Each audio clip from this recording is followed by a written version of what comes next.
Okay. So I'd like to invite everybody to please close your eyes and take a nice big deep breath.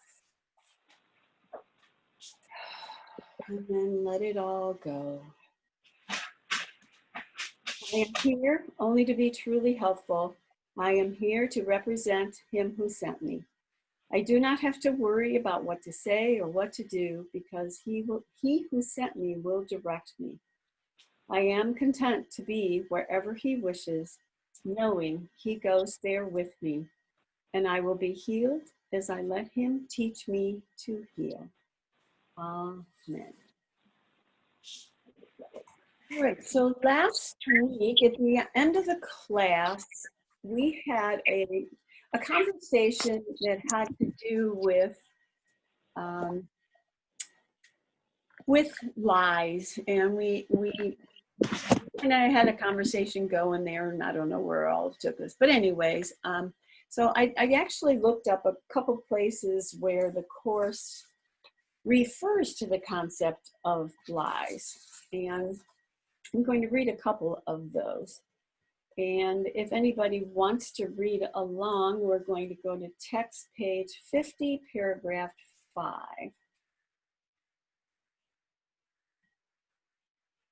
And I'm only going to read probably part of the paragraph.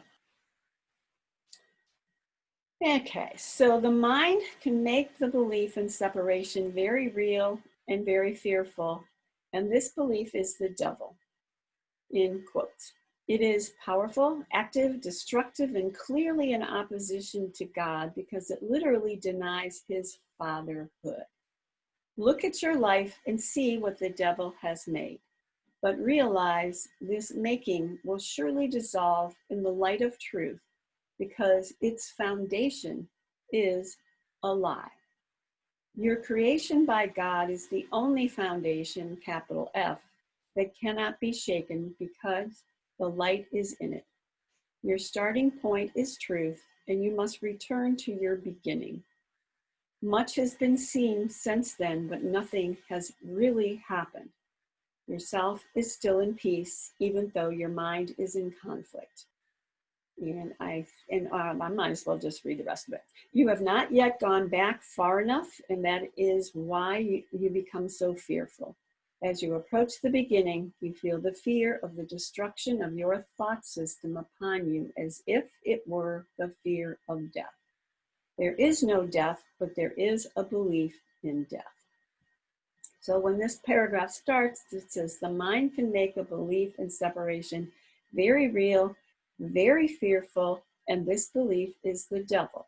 And from the perspective of the Course, we know that we were all at one in truth. We had that tiny mad idea where the Son of God remembered not to laugh, as the Course explains it. He then had the belief system of something in opposition to what he really was. The answer was given, which was the Holy Spirit, which said, nothing happened, come back home. But because the qualities of separation are projection, we immediately projected our guilt, sin, and fear on God. And so we didn't trust God. So we were afraid to go back to God. So the way we solved our problem was we maintained the belief in separation and guilt, sin, and fear that came with it. And then we projected it into the world. And we pretended we were the innocent victim and everything outside of us was the guilty party instead of us. So we were able to maintain our killing off God to exist, but I was no longer, or we, each one of us individually, are no longer guilty of making that problem or that decision. It has to be something or someone outside of me. So when it says the mind can make the belief in separation very real and very fearful, and I'm just going to leave it right there. We know the world appears very real, and it also feels very real. I mean, many of us have been studying the Course for some time, and we know every time you hear the words, this is an illusion, you go, oh yeah, that's nice, but this is my life. And we know that for most of us is still much more solid than the understanding of what the truth is. And this belief is what the Course is calling the devil. You know, the devil is not something outside of me. The devil is simply the thought of something against or in opposition to what and who I am. And if you notice, it's in parentheses. And anytime a word is in parentheses like that, it's an indication that it's a word description that is associated with the ego. So when we chose for this, we were no longer in the right mind. We were no longer aligned to truth. So we took on this other, totally, completely, and opposite experience from that. It is powerful, active, destructive, and clearly in opposition to God. I'm going to stop there again. And if we understood completely what aligning with God was, we would understand that there is nothing possibly active. It could be destructive, and it could be any type of problem, guilt, sin, and fear at all, because that doesn't live in the world of connecting with God. So it is powerful, active, destructive, and clearly in opposition to God. No, His... it's muted now. No, it's not muted. There we go. Okay. Let's see. It is powerful, active, destructive, and clearly in opposition to God because it literally denies his fatherhood. So when we aligned with the ego, we denied God's fatherhood because now we became the father of our story, and we actually left behind our identity in our mind of who we are. And if we look at this chart, when we were aligned with oneness and love, we had the attributes that God gave us freely, which were love and peace, eternity, Christ, joy, innocence, and we were all the same. When we chose to separate, we are now in experience where we're on the throne instead of God. There's a me and something else, and the first something else that existed was God, of which we projected all of our guilt, sin, and fear in. And all we have in our separated mind is guilt, sin, and fear, death, projection, and we are different. We're no longer one with God, we are in separation with God. And then we replicated this storyline as we projected into the world and other bodies were presented. And now we project the guilt, sin, and fear onto whoever shows up in my life. And again, that can be a person, a place, a situation, an experience. It's anything. It can literally even be my physical body, because the identity of me is different than the identity of my body. Look at your life and see what the devil has made. And if you notice the word made here, and even in the first line, it talks about the mind can make. The Course is very adamant of the word description that God creates. When the Son of God separated, he made this experience. He didn't create it, he made it. And that's very important as you move forward in the Course, because we are no longer aligned with the creative experience because we have chosen something different than that. But realize that this making will surely dissolve the light of truth because its foundation is a lie. And I'll use another chart that when we were at one with God, we were aligned with truth. When we chose to separate, we began to live in the lie. And as you see, there's a line down the middle here where neither of these can touch. You're either aligned with this or aligned with this. And when you're living in the lie, it's always about duality rather than we're the same. So that whole storyline was, I guess you could say, produced when we took this seriously and began to live the lie. And we've been doing that ever since that beginning choice that was, in the perspective of the Course, considered the Big Bang. Now read that line again. But realize that this making surely dissolved the light of truth because its foundation is a lie. So we dissolved in our awareness this thought system to bring forth this thought system. But this thought system is actually more like a cloud hovering over this thought system, and this thought system doesn't go anywhere. Just like on a very cloudy day in Cleveland, We know the sun is shining at noon, even if it looks dark outside because of all the clouds. The sun has not gone anywhere. All that has happened is it's been covered over by clouds, and the clouds in the course would be the lie or the belief system of this other thought system. Your creation by God is the only foundation, capital F, that cannot be shaken because the light is in it. This thought system is constant. It's unchangeable. It's eternal. As opposed to this one that's constantly changing, shifting. There's a beginning and an end. There's birth and death.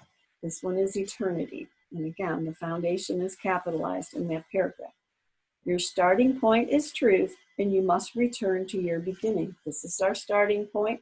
We left to choose to align with this, and we have to return to the beginning. Much has been seen since then, but nothing has really happened. And the Course is very adamant about the idea that this is an illusion, it's a dream, it's not real. But obviously all of us align with it, believe it's real, experience it as real. But the process of learning and growing within the context of the Course is to spend more time over here than we are over here, which eventually this will become the more solid thought system, and this one will begin to fall away. Yourself, capital S, is still in peace. And I think this is an interesting line. Yourself is still in peace, even though your mind is in conflict. So who we are has not left, but just this thought has occurred, of which it's being played out within the context of the world. You have not yet gone back far enough, and that is why you become so fearful. And understand, even something as, I'm going to say simple as fear, I guess that's, I don't know if fear is a simple word, but any form of fear, anxiety, uncertainty, irritation, upset is a reflection or a projection, of the thought system of the ego. So when it says, you have not yet gone back far enough, and that is why you become so fearful. Well, the concept of the world is it's fearful.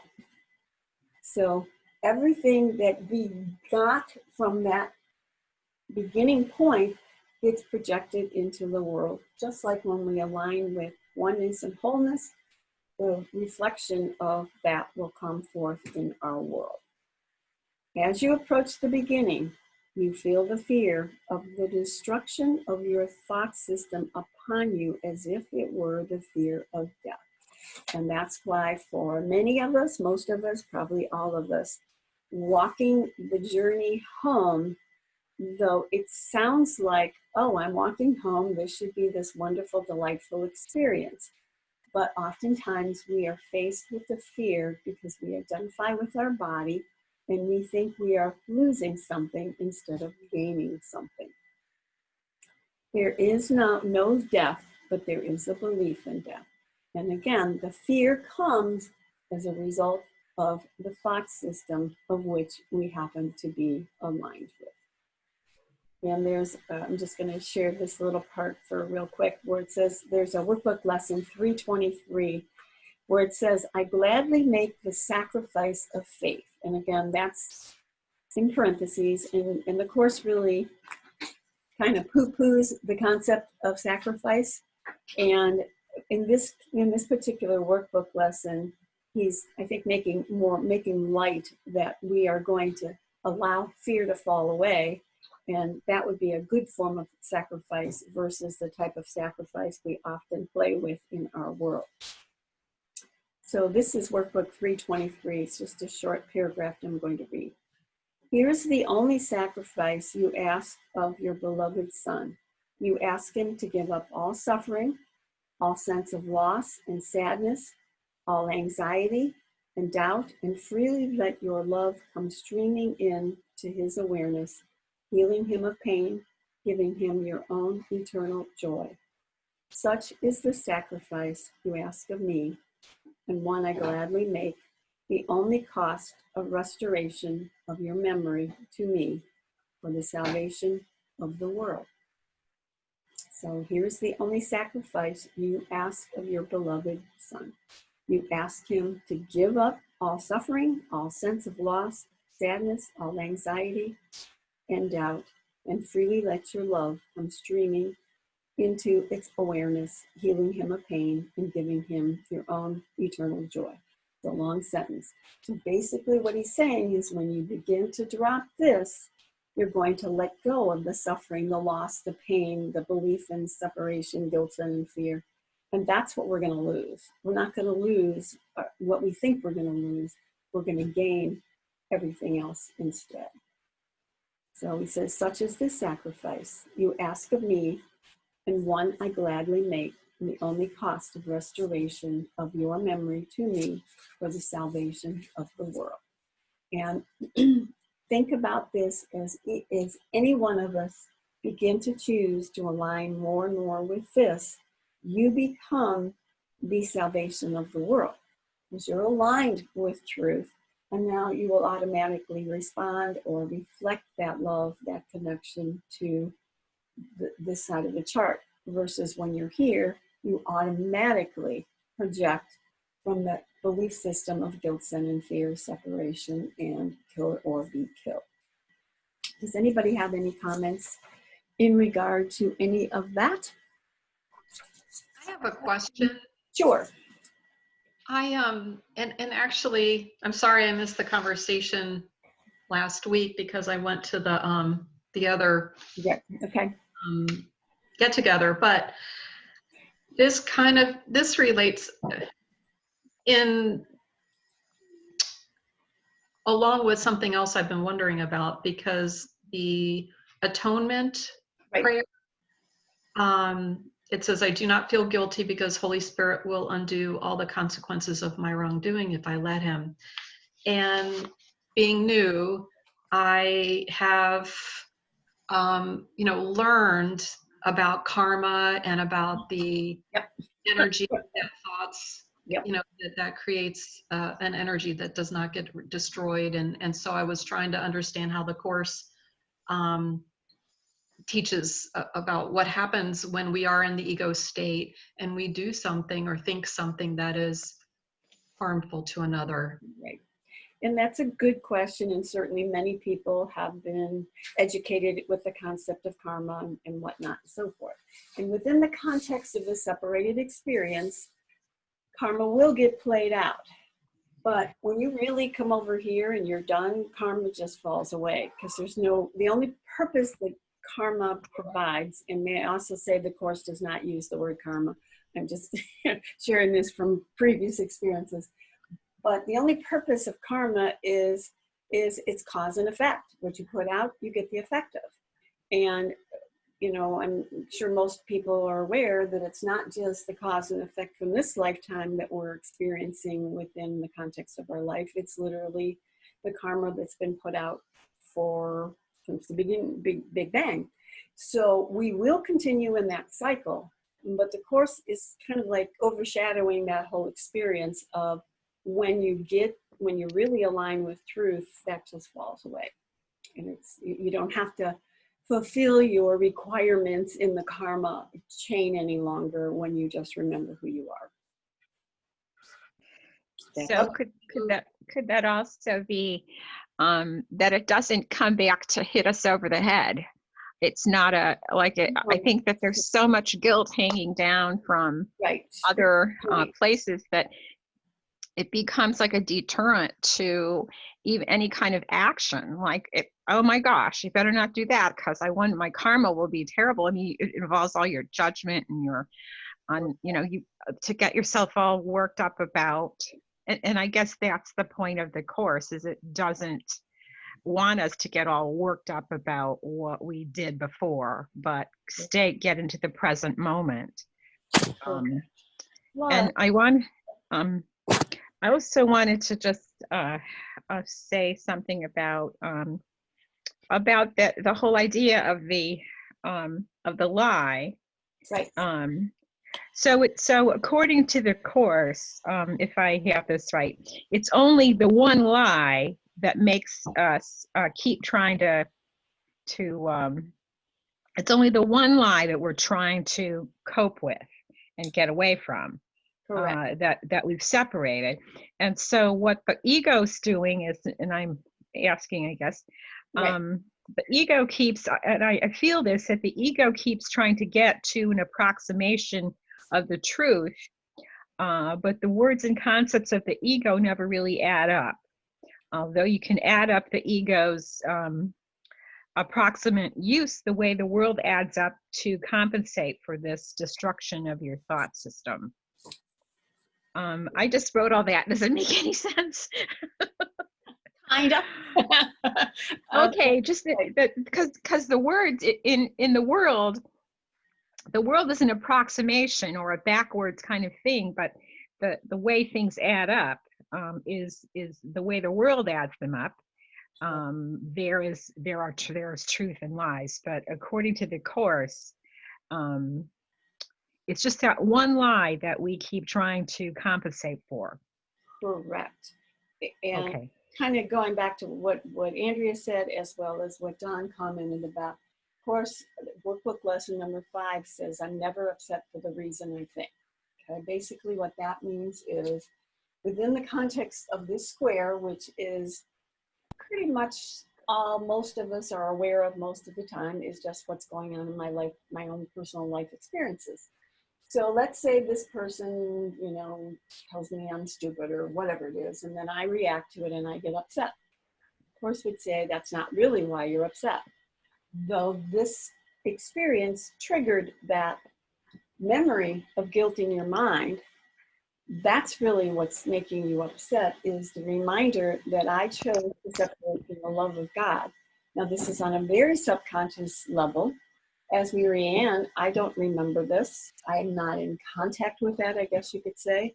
But the Course is asking us to keep making that our default experience of, wait a minute, it's really not about this character. This character simply pushed the doorbell that I have. And if it wasn't for this, I wouldn't be reactive to that experience. Just as the Course would describe Jesus dying on the cross. And his response from the perspective of the Course is, teach only love, for that is what you are. So even though the characters in that play were spitting on him, calling him name, putting him on the cross, taking his clothes, through his eyes, he simply saw them as calling for love, and it had no effect on him losing his peace whatsoever. So that's a little bit different twist from the conventional karma kind of concept. And the guilt that we experience here, no matter what form it gets played out, is always coming from this belief system that I've separated from the love of God. And there are a couple one workbook lesson, and I can't remember off the top of my head what number it is, but it says there's only one problem, one solution. The problem is we believe we separated, then it got projected into the world to hide in. And the answer is we didn't separate, come back home. And so when we begin to be able to apply the simplicity of that to our daily life experiences, then it really, I don't have to go into great detail about the storyline of what's bothering me and why. Damn it, what you doing? Whoops. You're not unmuted again, Don. Well, I'm having trouble with this glasses thing. Yeah, we understand. I got problems with it too a lot of times. You must have pushed a button. Well, it didn't push any buttons, but Nope. Do you want me to mute doing you? what I wanted to do. Okay, let me see if I can mute you. Nope, it says I'm muting all, but it's not. You must be in control. Anyways, okay. So does that help at all, John? Can't hear. Yeah, I'm going to have to process that. It's still sinking in. Yeah. If there's a particular lesson that anyone can think of that would go into more detail about that, that would be. Okay. And I can look something up and send it to you too. Okay, thank you. Sure. And this is a core concept in the Course, and it, for most of us, it takes a long time before we really can incorporate this and make it make sense to us. So So is along those lines, is any kind of feeling of anxiety or what have you really ultimately a subconscious sensation that I know that I'm out of alignment with God? Absolutely correct. Yeah. Great. Yeah, beautiful. All right. So Mary, yes. Okay. I count here. So Marianne, you know, we talked last week about trying to find peace. Yep. And you're not finding peace. You're afraid of the love of God. Correct. And so I can say that all day long. Yeah. But I'm not really connecting that with, I mean, I know intellectually, yes, I'm afraid of the love of God. Otherwise I wouldn't be here, you know, or I want to be unique, special, and different. And that's why I would not be here. Right. Correct. But the thing is when I say I'm afraid of the love of God, you know, it's kind of like a dead end for me. When I mention it, it's like, okay, my thoughts stop, so I don't have the rapid thoughts anymore because, you know, I'm answering them, but at the same time, I'm not getting closer to peace. Yeah, and that's one of those places, Jason, that we kind of all have to walk through, and it's very painful, not much fun. But think of it as you're leaving your house and you are going to drive to Florida, and you've driven for an hour, and you're not in Florida. You got a long way to go yet, but you're doing exactly what you need to do to get to Florida. But we're like the little kids in the back seat saying, well, are we there yet? Are we there yet? Are we there yet? And that's literally what we're doing when we're playing that game, which we all do. So don't feel bad about it. I've spent many hours of my life in that place because there's a part of me that seems like, I want this, I want this, I want this. But to the degree that I'm still attached to this individual character called me, I think I want to be special, I want to be different, and I'm afraid of the love of God. Those are all going to filter through as my automatic response is going to come from this side of the chart instead of this side of the chart. So as we become more aware of that, we become more observant of that, we're literally not that as much as we used to be, because in order to observe it, we have to be literally rising above to be able to observe it. And just the rising above, you are becoming less solidified in the thought system of the ego, and you're becoming more free and moving towards this, even if nothing changes, and sometimes even if it gets worse than it did before, which isn't very user-friendly for the good little ego.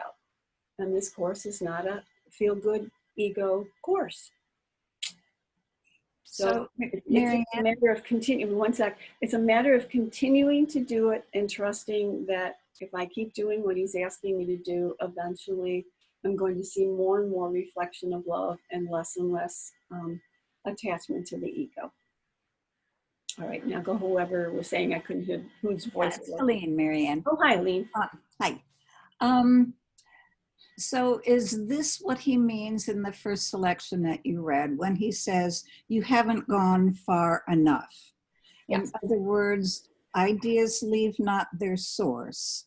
Correct. So what I'm doing when I notice something, when I'm upset or have a grievance or become aware of something that sort of ruffles my feathers, I have enough intellectual learning of the course to know that I am responding to the ego's thought system, which is nothing but fear, and it feels yucky. And I'm being kind when I say that. But I haven't gone far enough. Correct. And I have to stay there and just keep looking at it and releasing it, and then you get flipped over to the other side, and I have nothing to do with that. Correct. Correct. But I have to stay there. I have to just experience the fear, the whatever it is. Yep. Until I don't. Until you don't. And again, that's not very encouraging for us little egos, because, you know, we like to push the button when the TV comes on, or my toast popped up, or, you know, I order something from the catalog and it shows up at my door. This doesn't come that way. This comes as we continually, consistently hold true to dropping this and choosing this, or even just observing this, because when you're observing, you're no longer the observed. And that's rising above the battleground and allowing another realization to come forth. But the initial process can be pretty grueling. And, you know, as you even read, Helene, it's like we haven't gone back far enough. Well, as I shared with Jason, if I've left my home and I'm going to Florida, I haven't gone far enough to get to Florida yet. It's the same. It literally is the same representation. And yet, if I'm stepping forward and I'm doing what he's asking us to do, I am getting there. It's just that it's not, you know, panning out quite the way I had planned it to be. Right, Marianne, but fear of the love of God is an intellectual idea for me. You know, I can, Okay. So I'm not experiencing that. I'm not experiencing this horrible fear. Yes. You know, I'm not in touch with that. Can I stop for 1 second? And I want you to filter this into the content of your life. Are you ever fearful? Are you ever uncertain? Are you ever anxious? Are you ever, you know, any adjective you can pretty much come up with? Those are all representations of the fact that you are afraid of God. Okay, even though there's not this, oh, there's this person over there in the corner and it's God and I'm afraid of him. It literally, those would not exist in your experience if it wasn't for the fact that we were aligned with the ego. Well, the whole experience wouldn't exist if I was in love with God, right? Absolutely correct. I mean, there would be no me. Correct, and that's another problem we have because we want to be in me and want to be over here, and that doesn't kind of work out for us. Because that experience feels like I'm dying. That's Little exactly pieces correct. of me are becoming unattached. Correct. That feels like death. And that takes some, what's that when you don't like the taste of something and you keep trying it and eventually you like it? There's a word for that. Oh, Yada knows it. Yada knows. We're too much neither. Anyway, it's an acquired taste. There you go, acquired. And it's like, we're going like this because yes, there's a part of us obviously that's strongly drawn to this. We wouldn't be sitting in this classroom if there wasn't a strong part of us that is calling us to come here. But there's still a great deal of attachment to this character called me, this thought system that we've lived in and are addicted to since the Big Bang, and that I want to be right, I want to be special, I want to be different. And those all culminate holding us over here more significantly than allowing us to pop over here. Even though the Course says it's simple. They have two choices. Pick this one or this one. And the Course goes on and on and on about the, you know, I mean, look at the attributes on this chart. There's nothing here. Form, hate, void, emptiness, illusion, uncertainty, death, dread, time, guilt, chaos, lack, fear, intense pain. There aren't too many nice words over here except for special love, and that's not nice either from the perspective of the Course. We're not going to go into that today. But that's what this brings us. And yet, why is it we continue to play over here, then freely walk over here? And it's because we're addicted to it.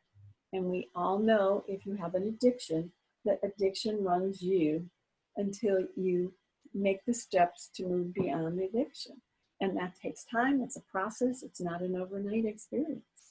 And it doesn't take just one day to get over here. We've been piling on over here for a long time. Marianne, to clarify what Jason mentioned, that we're afraid of the love of God, is that because the ego knows that it has to go away in order to be in the love of God? Or what is that's part of it, yes. And you see, we projected our guilt, sin, and fear on God, as I mentioned at the beginning. The first character that got projected onto was God. So we now made an image of God that's not an image of love. So we have to, and you know, a lot of the workbook lessons are really geared towards helping us to see God in a very different light, because the light we see God in from our past, you know, teachings and experiences, which really reflect this thought system, are I can't trust him. He's going to do to me what I thought I did to him. And so there's not a lot of encouragement for me to choose that, even though I can say that this is not good, I don't like this. We still cling to it. And you know, I give the example of a young girl or child who's in an abusive family. Well, if the authorities come in to take that child out of the family or out of the home, that child's going to kick and scream, because the only story, the only love, the only experience that child knows is that abusive relationship. Even though, you know, maybe months later that child will be happy that that experience happened, initially it's not very comfortable. Yeah. Also, doesn't it it takes away your self-identity? Absolutely. And the interesting thing is we don't even know how identified with me I am. So it's oftentimes it's not until that line in the sand gets drawn that I even realize how attached and addicted I am to this character me. You know, I give the example too, if somebody, you know, went and cut all your hair off during the night and you woke up in the morning, people would be horrified. And that's just your hair, which is dead and doesn't have feelings or anything, but that would horrify us. So what do you think the detachment from this character called me would be like? It's a process. And yet every single time you observe this from afar, or you drop this and you align yourself over here, a part of your mind is shifting and becoming more identified with this thought system. And each time that happens, you're not identifying with this thought system at that moment, and you're making this thought system more and more strong and this one depleting. And eventually there'll come a moment where you'll shift from here to here and nothing will call you back over here. But that's a process. For most of us, the experience is a long process. But again, we have to realize we've been playing over here since the Big Bang. So we need to be gentle with ourselves in this process as well. Marianne, would it be, what I'm thinking now is that the words in the book tell us things. We can't, none of us really know what it is to be, what it means to be afraid of the love of God. Not as a, like, because God is a being, like there's still, you know, we still think of God as a being or as someone like us in a way. So what we can't really know what it means to be afraid of the love of God. We're not able to ask the question that we really want to ask, I believe. Well, true. And one of the reasons why that's so challenging for us is because I think I'm a body, and I think the Father who made me is a body. But the real answer is he doesn't have a body, and neither do I. But I'm not ready to look through the lens of show me who I am without that identity as the body.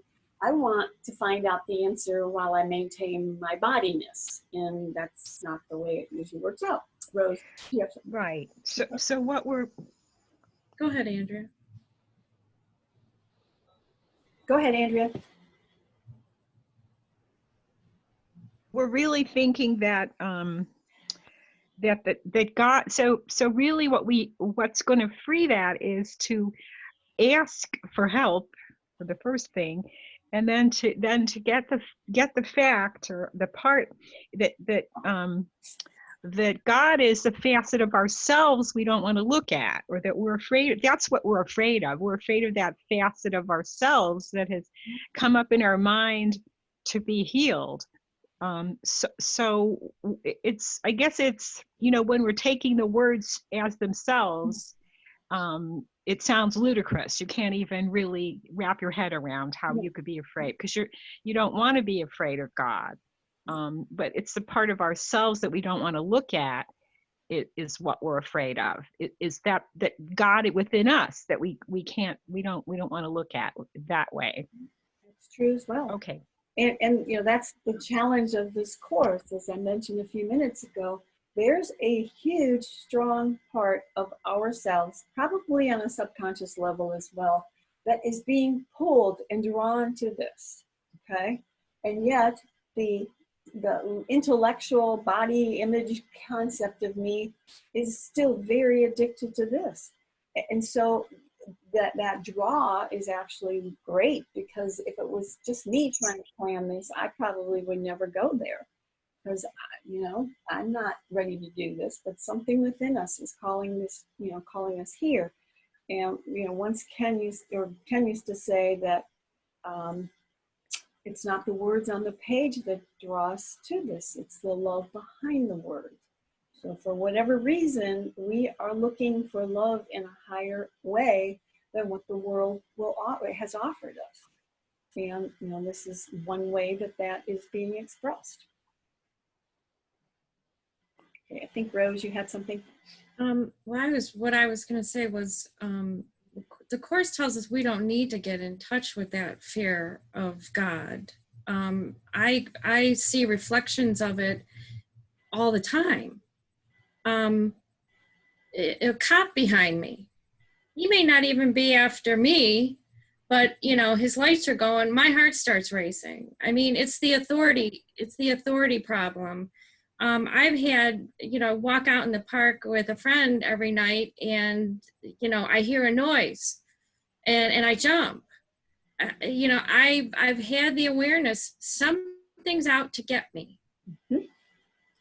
Yep, And that's my fear of God. Correct. It's the monster under the bed. That's all I need to get in touch with. That's all I need to look at. Ask for help with. Yes, correct. And how you see your brother, how you see yourself, and how you see God are all the same. Yes. So if you go to church on Sunday and you pull out of the driveway and then you want to run over one of the people that was sat next to you, you're not there. You have an image of a God that you love, but they're really all connected, because you'll either be aligned with this, and everything that comes from this thought system will be projected into my world. And if I'm aligned with this, all I'm going to experience and see is the love.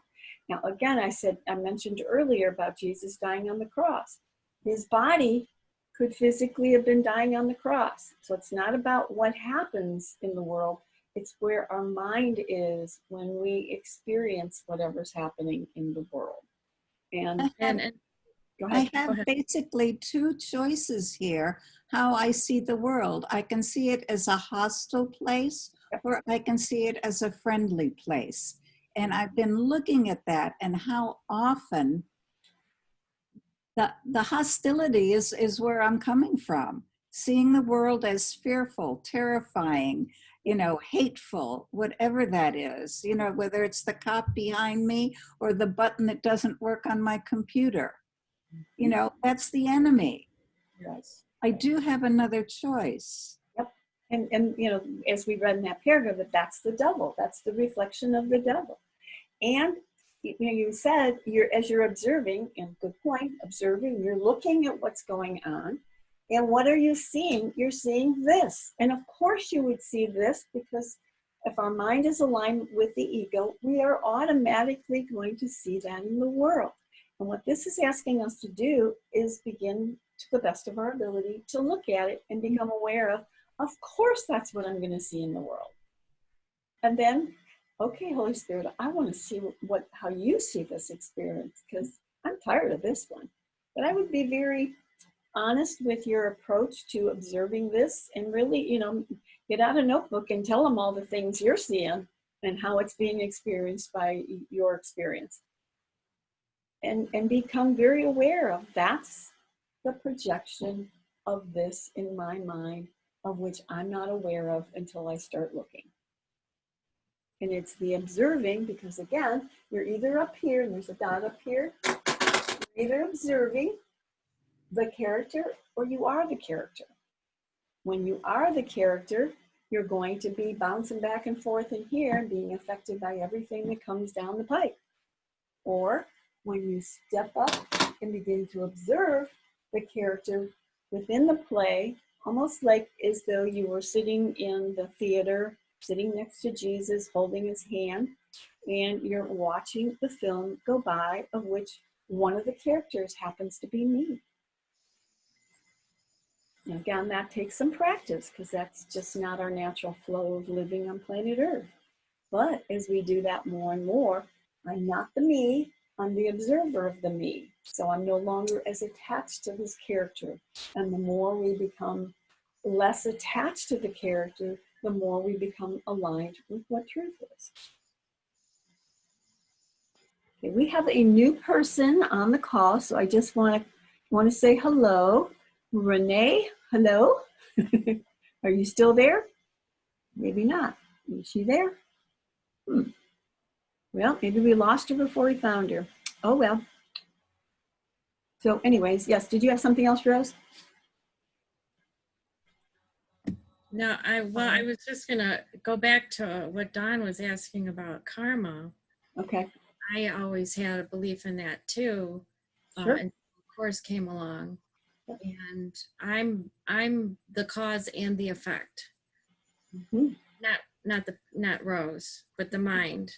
Correct. And it's controlling the puppet. And when I choose guilt, I'm going to be punished, and I punish myself. Correct. Yep. So I'm karma. Karma begins and ends with me. Yes. And when Rose is saying it begins with me, when we chose for this, we projected the guilt, sin, and fear into our brother. So when I'm over here playing the part of an innocent victim and the brother shows up and does or says or attacks me or whatever it is, it's really part of my mind that projected into that character how to act and how to be so that I could play the part of an innocent victim. This game cannot be played out unless I can be an innocent victim. So I dumped all my gunk on that character so I could play the part of an innocent victim. But the whole time, this is the mind that's intact and it's running the show. And a lot of what the Course is leading us to is to realize I'm not upset because of this. I'm upset because I want this to be here so that I can play the part of an innocent victim to pull this all off. When we get tired enough of that, we finally go, wait a minute, I don't want to play this game anymore. Then we use our brother for a totally different purpose. We use our brother to recognize, oh, I can be triggered. And again, the brother doesn't have to be a person. It can be a place. It can be the toaster. It can be the refrigerator, whatever, or the key on your computer, as Celine said. This is here to remind me that I must be aligned with this if I'm lacking in peace. I can then do something different. So our brother becomes our salvation, as the Course speaks of it, because I forgot what I have in my mind. The only way I can have access to what's going in my mind, as a couple people have mentioned already, is to observe what's going on in my world. Can I share an experience? Sure. This was a couple days ago, and I was working, and this one customer was really upset because he didn't get his material, and it wasn't shipping for many reasons. And he called me and asked me to call him back. So I call him back, and I'm working from home, so I'm using my cell phone.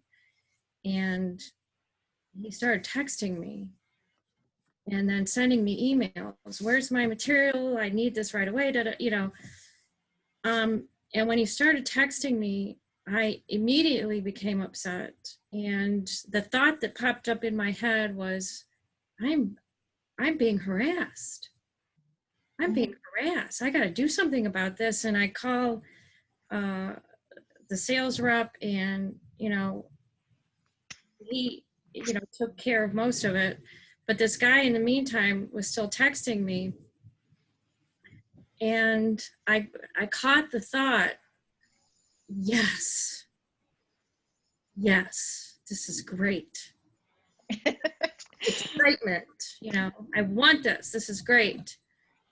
And after the dust settled, by the end of the day, I sat with this thought of, I'm being harassed. I want to be harassed. And when I really sat down and looked at this guy's upset. He's afraid. What does it have to do with me? So he sent me a few texts on my phone. It happened so quickly that when that thought popped up, I'm being harassed. And after sitting with it and looking at it, it was nothing. And then the next day, when I started my day the next day, he sent me an email and thanked me for his help. And I sent it back to him, and I said, I'm sorry this didn't work out for you, but contact me the next time and we can work through this. And he wrote me back and said, yes, let's work to get through this together.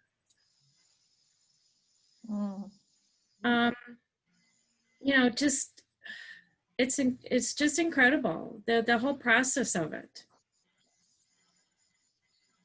And I just want to kind of describe for some of the new people, when Rose was saying yes, what she got in touch with was she loved the idea she could be an innocent victim.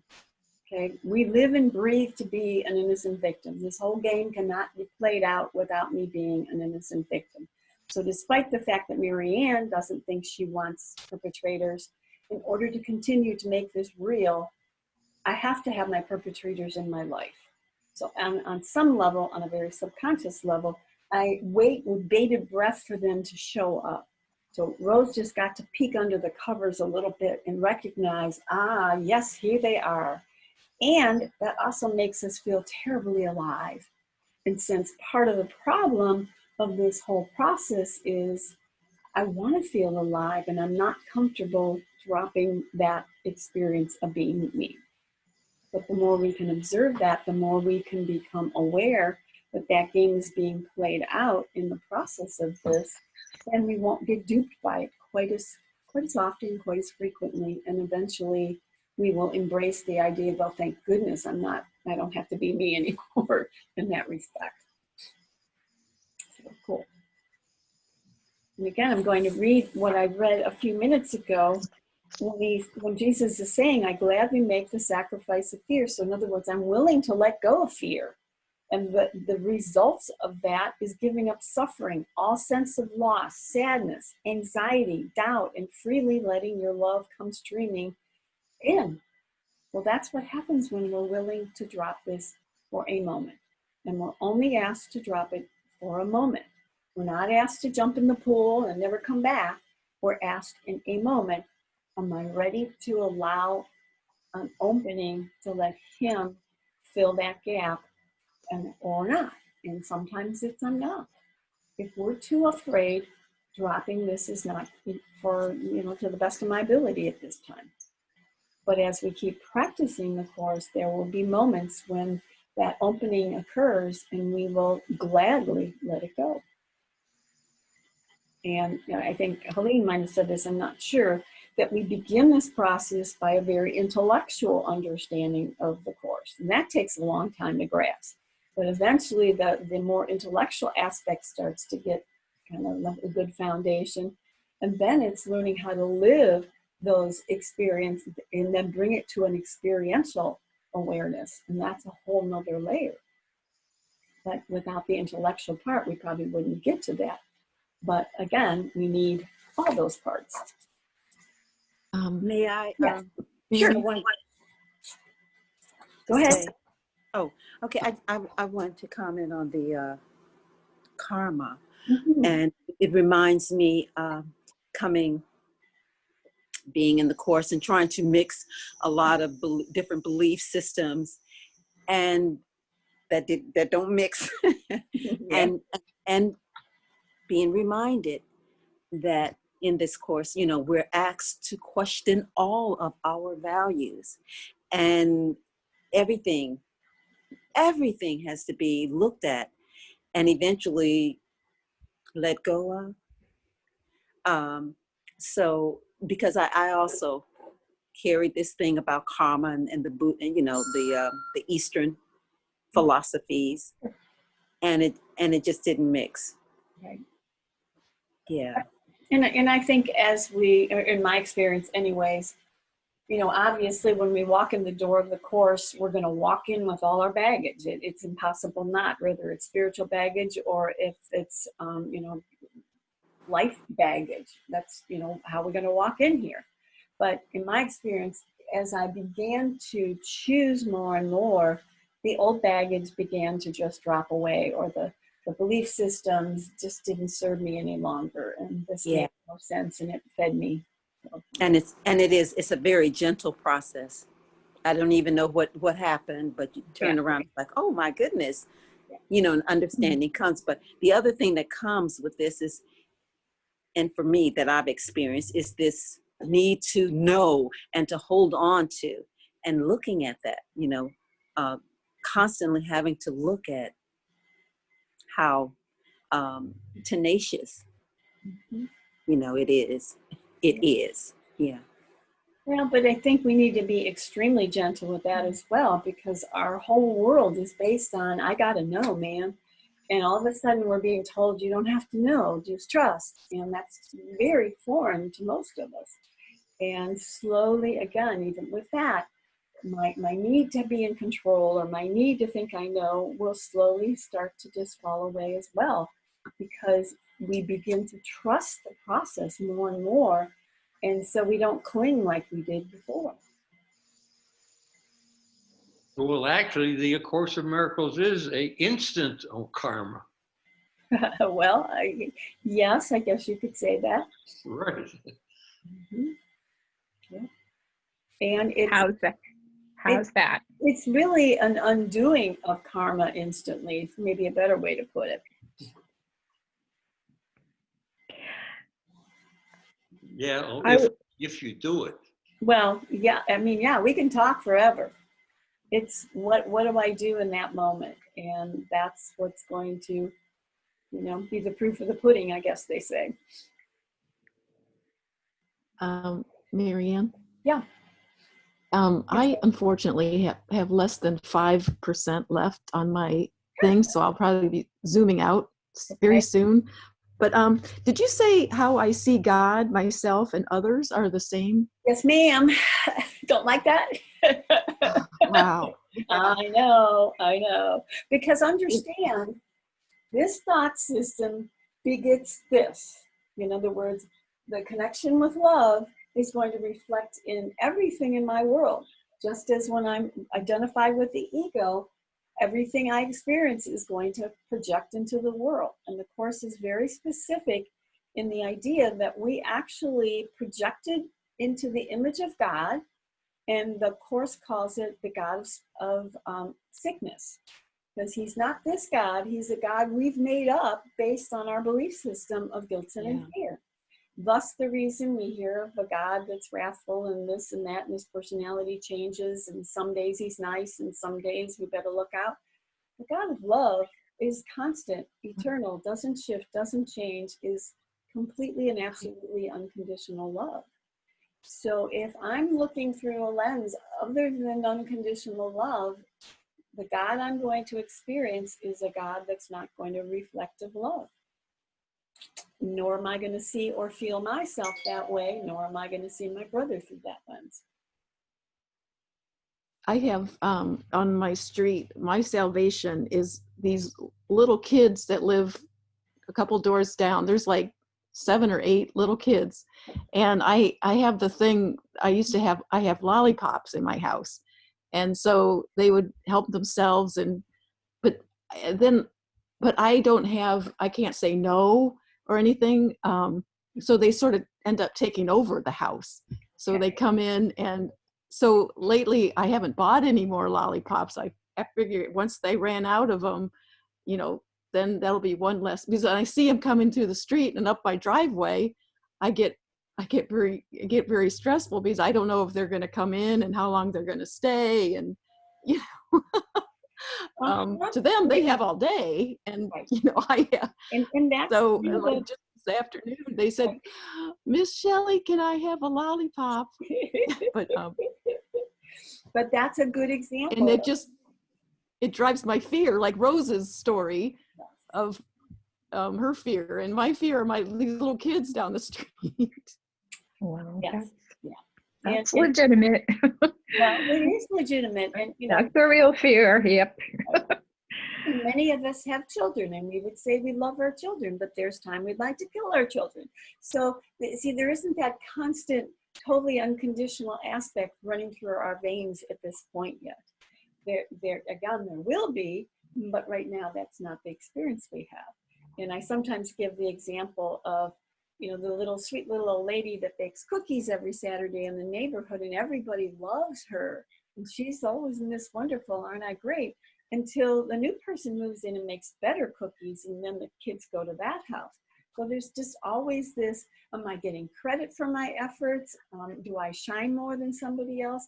That's subtly going on that we're being asked to really look at, because that's not really love. It doesn't mean you even have to stop doing it, but at least observe the game that's going on. Or, you know, I mean, I love the example of if you let somebody in traffic, and I freely let them in, but then I wonder, are they going to wave to me? You know, and that just, you know, comes in there, and it's like, how stupid, I don't care, but I'm looking for it. And become aware of how we're constantly, you know, looking for that check mark next to our name that makes me special. It's such a big part of the game that we're playing here.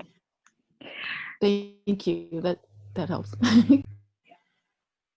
And again, the changeability of today, I like it to, you know, they're cute. I give them my lollipops. Wait a minute, my bank account's going down because I've been buying so many lollipops, or they come and stay all afternoon. That's the game that's being played. Andrea, did you have something? Okay. Would you say that the lie is, I guess I'm trying to, like, I'm pinpointing the lie in these experiences. So I'm thinking the lie is what we think about God most of the time. That we're always replacing the real God with our idea of it. Correct. And that's really the only lie. Yes, there's only one lie, and it's the opposite of truth. And once we identified with this, and this is important too, we mind melded with this thought, and we've lived in this thought system since then. And there's a line between these. This is still available. It hasn't gone anywhere. It's just gotten covered over by the lie. And we didn't realize we were even in the lie. So this course is here to basically not reprimand us for being aligned with the lie, but to help us understand that we're living in the lie because we left the home of love. And if you recognize that the effects of having chosen that lie are not to my advantage any longer, and why, which of course is very diligent in constantly helping us to become aware, again, it's not because you're bad as the character in the dream. It's bad because it's bringing you something other than unconditional love. And when we grow tired of playing in this arena, we'll gladly want to choose this. And you can kind of parallel this to the story in the Bible of the prodigal son. The son went out because he wanted to party and he wanted to drink and be with the women and whatever it is he wanted to do. But eventually he grew tired of that and then wanted to come back, but was afraid to come back because he thought his father wouldn't accept him. Well, his father was waiting with open arms. Well, you know, part of the party's fun, but eventually it wears thin. And then when we get to that point, that's when we're willing to drop it and come through. And that's where God gets to come in. Amen. That's where God. So it's the setup of the go. Yep. The lie. That's the lie. Is the setup of the ego. And I wanted to air one more idea. That the proof of God in us is peace. Correct. And there's no place for peace with the ego. That's what's gone. It's the peace that we might have, and so that God is not an object of fear, but peace is the quality, and then peace becomes the proving ground rather than the word God or the idea of karma or somebody texting us or whatever. The proving ground becomes peace in us. And so when we do what the Course asks us to do, then other words and concepts are taken in and healed. and kind of unwittingly, we just get to a very strong idea of what God is. And we experience that, and then everything else is and I think mostly from my beginning of coming into courses, I wanted to know, where is God? What is God? What is God? Where is this powerful being? And it becomes more and more clear how we're as an individual, I'm involved in a healing process that will show me that it's where God is, and it's through this body, and through however I am allowed to keep thinking or ask God for help, then it becomes more and more clear. Right. And the trick of this is we want to remain attached to our ego and find out what God is. That's not going to work. I have to open up that space of, I don't know, you show me, in order to find out what that reflection of God's love is, or that peace. As long as I'm attached to being in charge, I'm over on this side, on my throne, having a great time, whining all the way about the character that's what I put there. All right. So again, we are either living in anxiety, fear, suffering, pain, guilt, sin, and fear, or we allow the light to come forth. And, just like, I've given this before, you're on a cloudy day, it looks like this, the sun doesn't go anywhere. But as we start to move the cloud away by choosing to drop it, we're allowing the sun to peek through and bring a beautiful day like today. And isn't it refreshing, especially after days of cloudy days? But we're so addicted to the clouds, we don't even know that that's not a good thing to be or have, because we're so addicted to it. It's just one more cloudy day in Cleveland. Okay, anybody else? Because I'm going to read another section that has to do with the lie. Don't hear any voices. So this one will be on text 106, paragraph 1.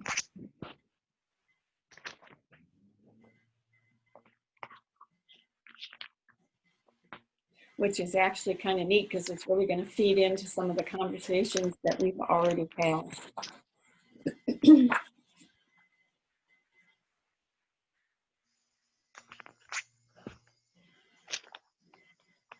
Okay, so all who believe in separation have a basic fear of retaliation and abandonment. They believe in attack and rejection, so that is what they perceive and teach and learn. These insane ideas are clearly the result of disassociation and projection. What you teach, you are, but it is quite apparent that you can teach wrongly and can therefore teach yourself wrong. Many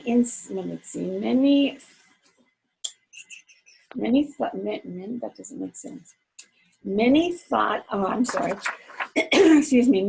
I was attacking them, even though it was apparent I was not. An insane learner learns strange lessons. What you must recognize is that when you do not share a thought system, you are weakening it. Those who believe in it, therefore, perceive this as an attack on them. This is because everyone identifies himself with this thought system, and every thought system centers on what you believe you are. If the center of the thought system is true, only truth extends from it. But if a lie is at its center, only deception proceeds from it. All right, there's a lot of juice in that paragraph, so we'll do it line by line. All who believe in separation have a basic fear of retaliation and abandonment.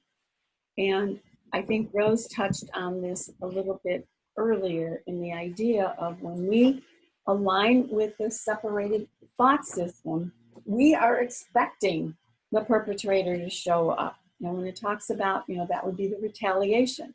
But we also have that innate experience of feeling abandoned as well. And as Shelley was saying, so do you mean that means in my relationships, myself and God. Was that right? Is that what you meant? Well, we believe we were abandoned by God. And many times in our relationships, we feel we are abandoned by the characters in our relationship. And again, this is all part of the setup of believing in the lie. And it's a direct effect of choosing and accepting that as your reality. And it's not because God doesn't want you in, and it's not because you're bad, it's because we align with this thought system. They believe in attack and rejection, so that is what they perceive and teach and learn. Well, whatever we believe in, we are automatically going to teach, and we're all automatically going to learn it. This is, this thought system is basically, the effect of it is automatic. Marianne doesn't have to figure out how this is going to filter through in my experience. It just does, because that's what happens when you align with the ego. Just as when we begin to align more and more with truth, it's going to automatically filter through and it's going to reflect our life experiences. But when he talks about the idea, you're going to teach it and you're going to learn it yourself. Well, think about, as a parent, when you think you know something, of course you're going to teach your children that because it's what you believe. And then they start to believe it unless they question it. So you're going to reinforce what you're teaching your child. And if we're aligned with the ego, some form of that is going to penetrate down into our thought system. It can't not. So I think we can sometimes even attach a bit of guilt to that, because if I want to be over here and I become aware I'm teaching and learning of this, it's easy to fall into the trap of feeling guilty by means of recognizing that this is the thought system I'm still playing in. But we don't want to get attached to feeling guilty about it. We just want to become aware that's the result of doing this, and it can't not be any other way but that. And I know that's improper English, but it fits in this particular case. All right, so these insane ideas are clearly the result of disassociation and projection. So Jesus is saying, this is the effect of this, guys. No brainer. You don't have to work on it. This is what's going to happen. And this is important to know, because if you don't like what the effect of projection looks like, then you need to know why it's set up, why this is maintaining itself, and why it's being kept alive. Because when we don't get that, we can walk around, brain dead as we normally do, and wonder why this hit me in the head today.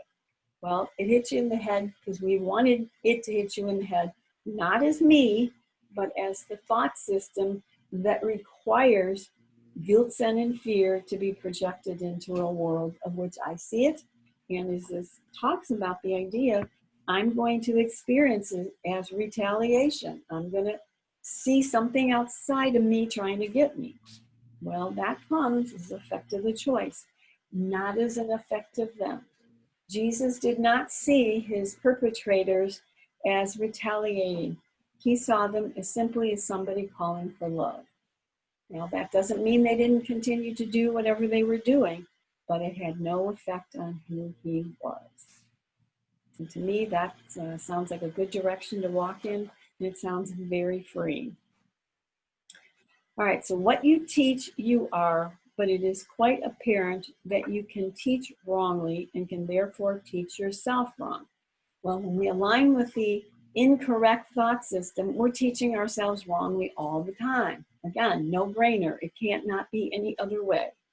So that's why, in a way, the course is sort of like a smack on the face to wake us up, to help us realize, wait a minute, guys, do you really want to continue doing this? This is not serving you any longer. We set this up this way so that we can play the part of an innocent victim, not have to own this and go back to love when we were too afraid of it. So it has paid off wonderfully, except for the fact that as we now want the peace, we now want to connect with that love, this plan no longer serves us. So on some level, we're starting to crack that cosmic egg, And we're starting to wonder, okay, what's this all about? I want to find out more about what this is. Many thought I was attacking them, even though it was apparent that I was not. And they crucified Jesus. He represented something they were not ready to accept in their consciousness. So the way they resolved that problem, and probably many of us were there saying, crucify him, who knows. The way we solved that problem was get rid of him. Much like in relationships, we often have. Get rid of that one so that I can move on to one that's going to be better. And the Course has this delightful little line that says, another body can be found to replace the other body that may look different, but can oftentimes bring the same classrooms. So when he says many thought I was attacking them, understand if you're on this side of the team, this team, you're in opposition to this team and vice versa. What Jesus represented was a love that brought up the terror and fear within the people that were still aligned with the ego. So he was a foreign object that had to be gotten rid of. Okay? Even though he was representing pure love, we were not ready to accept love in that intensity. So we did the next best thing, which get rid of it. An insane learner learns strange lessons. Well, these are the lessons we've learned. Guilt, sin, and fear, kill or be killed, separation. There's something wrong with my brother, not me. And none of this will solve the problem of how do I go back to the experience of love until I use the setup of the ego for a different purpose. What you must recognize is that when you do not share a thought system, you are weakening it. So literally every time we drop this thought system and align with this thought system, we are beginning to weaken this thought system, and this thought system is beginning to grow. Like, if you have two dogs and you feed one and you don't feed the other one, which one's going to keep coming back? The dog you feed. With Shelly, she kept bringing the lollipops out. Well, the kids kept coming. But if you stop feeding them lollipops, they're probably not going to come over as often. And that's just the way it works. So as we become conscious enough that when we find ourselves in a conflicting situation and the understanding of the Course starts to kind of filter in, and we're willing to drop this to find out his answer, we're now weakening this thought system and building this thought system. Those who believe in it, therefore, perceive this as an attack on them. So again, if you're still aligned with this, this is going to be perceived as attacking them. It doesn't fit in. It's not what I'm ready for yet. Even though this is pure love, if you're aligned with hate or the effects of the opposite of love, this is not your friend yet. But as we keep one instant at a time choosing, eventually this will grow and build to the point where this is the team I want to be on. And now this team becomes more of a threat. This is because everyone identifies himself with his thought system, and every thought system centers on what you believe you are. And what do we believe we are? We either believe we're aligned with the ego, and everything filters down from there, or we believe we're aligned with the Holy Spirit, and everything flows down from there. If the center of the thought system is true, only truth extends from it. In other words, if you align with the Holy Spirit, only truth is going to extend from it. If a lie is at the center, only deception proceeds from it. So everything from that moment that the lie was chosen, everything is going to come forth from the experience of the lie. So we don't need to take life quite so seriously as the character Mary Ann, because Mary Ann is just playing out this thought system. She is not really the thought system, and we talk very often about being the puppet. The puppet is being operated by the puppeteer. Which puppeteer is operating the show? If it's the puppeteer of the lie, it can't help but bring forth guilt, sin, and fear, separation, death, dread, suffering, and pain. It's an automatic. We don't have to work on it. It's automatic. Marianne, Yes. the lie is not the ego thought system. The lie is the belief that it's something serious and real. Correct. And so when I'm watching the puppet, reacting, it's taking that seriously. Correct. And believing that something happened. Yep. When I looked at that experience, at work, nothing happened. Somebody was texting me. I took it seriously. Yep. That's the lie. The belief in, that specific thought, which is a reflection of the ego thought system, I'm being harassed. That was the lie. Correct. And there's a little blurb which I love, very simple. Some of you probably still have this stuck in your book somewhere, but it was from the glossary index from Ken Wapnick, and it's called Looking at the Ego. And that's really what we're being asked to do. Look at what the ego is up to, or what the effect of what choosing the ego is up to. And it says, looking at the ego is the essence of forgiveness. Looking with the Holy Spirit or Jesus' non-judgmental gentleness and patience at your ego thought system, since it is guilt that prevents us from looking at our specialness. So what we normally do is we look at this, and let's say this person attacks me, I attack them. Then we recycle the guilt. Oh, I shouldn't have done that because I'm a holier than thou Course in Miracles student, and I just responded in my same old ugly way as I did before. But if you're here looking at that character playing out that role with the hand of the Holy Spirit, and you recognize, well, of course, that's what an ego is going to do when they're aligned with the ego. And you smile at it and go, okay, there it goes. Instead of take it so seriously and make it a big deal, which is what we normally do. And then when we do that, it sustains the ego and in keeping its true nature hidden. Because I'm not just observing it, I become filtered in the cycle of kill or be killed laid out into the world. So it is looking without judgment at our attack thoughts that undoes the ego. Thus, looking at the ego without guilt and fear is the essence of the atonement. And that's big. Looking is not being. So if I'm being, I'm going to continue to recycle that suffering and pain and whatnot that we talked about earlier. But when I can start to look at it and observe it, but not take it in. And that sounds real easy, but it's not that easy initially either. And I like to use the example of having a hot air balloon in your backyard.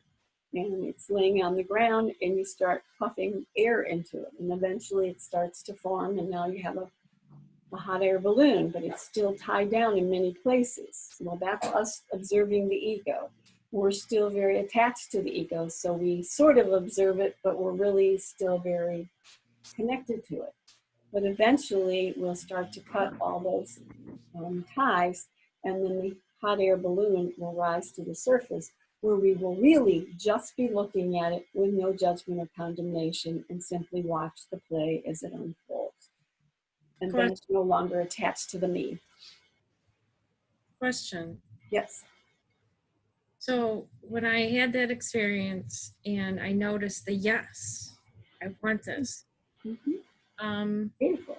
I didn't experience guilt. Okay. Was it because of that awareness? I would say it was because you were consciously aware that I'm looking at the character called Rose, laying out her silliness here. but you knew you weren't Rose at that moment. You were observing the character Rose saying, yeah, but you were observing it, not being it. And again, as we continue to practice, we will catch these moments more and more rapidly, and we will see the step before the connecting with the pain of it. We'll recognize, oh, look what's going on under there. And talk about the idea of getting out the magnifying glass and really examining what the ego is all about. Well, you got to see a little different facet that you hadn't seen before.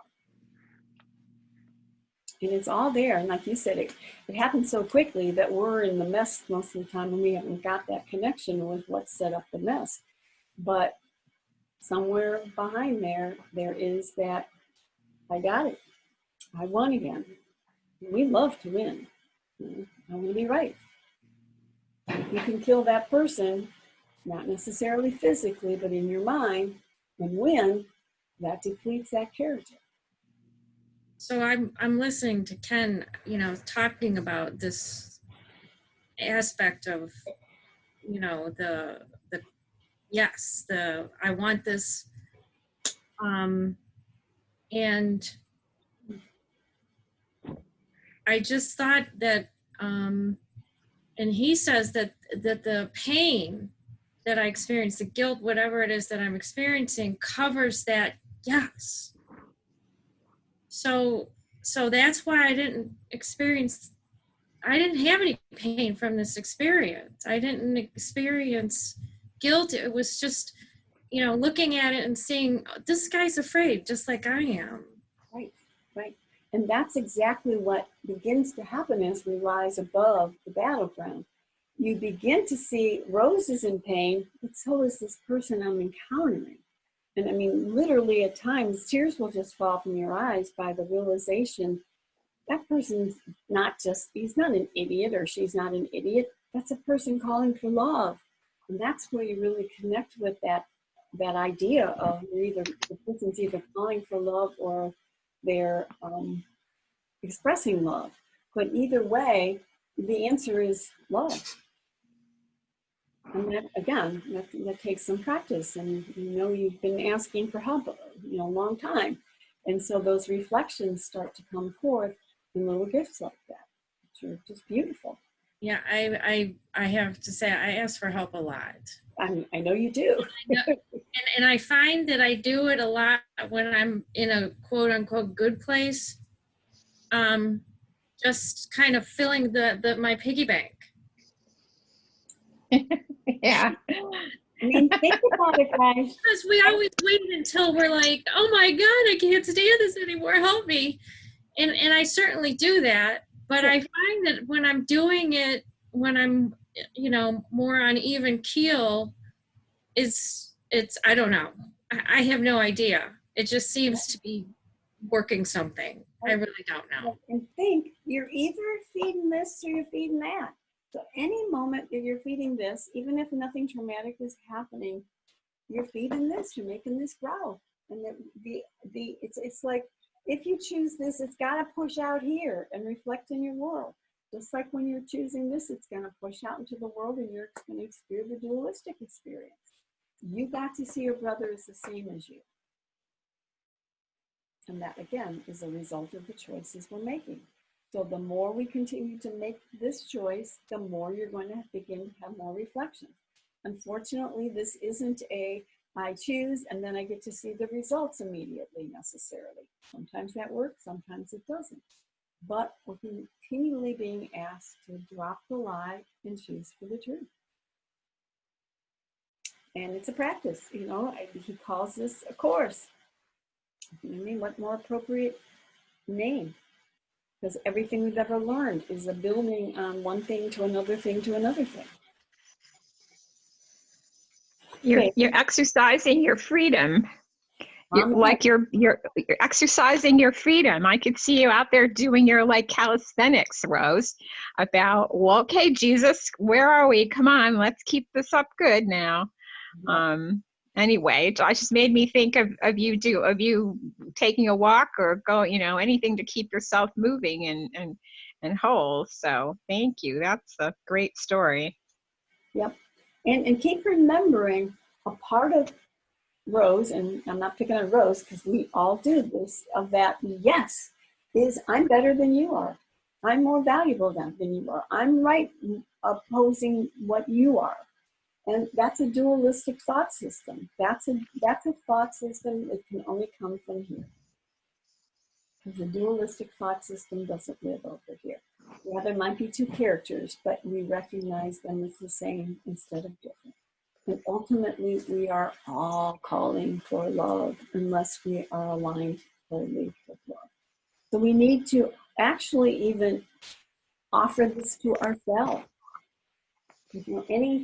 Any problem, mistake, irritation, or whatever, we need that love at that moment just as much as that fellow on the phone did.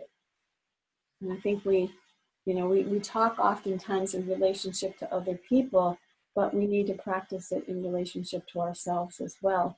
And don't let that out of the formula of working on healing. All right, anybody else before we go to the next paragraph? All right. So on to workbook. Question? Yes, go ahead.